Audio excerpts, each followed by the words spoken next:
Hi, it's Mark Homan from Paul's Photo, the lab at Paul's Photo and the Creative Photo Academy. It's day 392 of our Be Creative series, but more importantly, it's day 4 of the Lilly. And the Lilly was past her prime today. So I had to make a choice. So do I photograph the Lilly failing? And that was kind of sad for me because she was such a great subject for the last 3 days. So I wanted to do something more beautiful for her. So what did I do? You know, my camera operator had a great idea about reflections and water and color, so that's what I decided to do. So I've got an aluminum or metal baking pan here. I took one of our pieces of black and white cardboard, cut it out, and stuck the cardboard in the bottom of the baking pan. There's a knife in there to hold the cardboard at the bottom of the baking pan. You can see Bob Ross is here tipping the pan so the water is at an angle. I've got the Lilly held on an A-clamp on a little tripod to get it to the right height in the water. I've got 1, 2, 3 of the Lytra Pro torches, and this was the hardest part for me, to get the light right so we got the reflection. The reflections are going to happen at one specific point, and you have to create the light and then find the reflection. So let's go take a look. Come on over here. So here's the reflection in the water, right? And you can see because I walked, the water's all fluttery. And this is with the house lights on. Look what happens when I turn the house lights off. Boom, look at that reflection, how beautiful it is. And we've got the different colors. So a little bit of white light, creating the reflection, taking this part here. The blue light, the red light, giving us that combination. So I'm going to focus right there and shoot. So I'm ISO 100, ISO 400, f16, 2.5 seconds on the exposure. So now I'm going to move.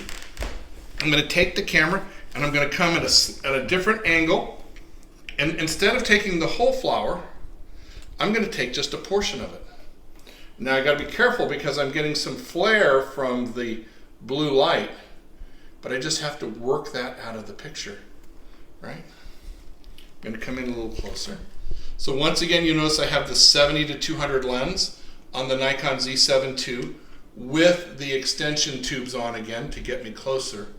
And now I'm working on just parts of the reflection, right? So there it is there. Look at that, right?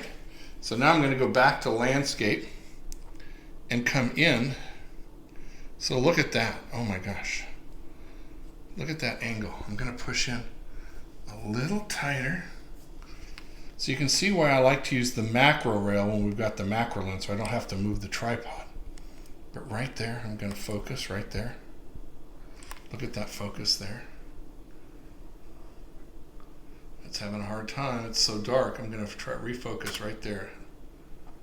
Yeah, look at that. Look at that. Oh, that's what I had in mind, right? So it looks like angel wings on the top. Wow. Very exciting. And now we can just keep moving, right? Trying different things, trying different approaches to this same subject. And like all the things we do, I like exploring this. I like trying different parts of it. Yeah, now we can even get a little closer. How close can I get? That's the question. And still have it focus.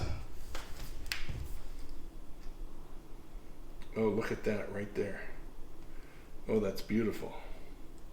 Right there. Come on. Right there. Beautiful. Come on. Focus. Right there. Awesome. Look at that. So I like to try lots of things, and that's what Be Creative is all about. It's experimenting and trying new things.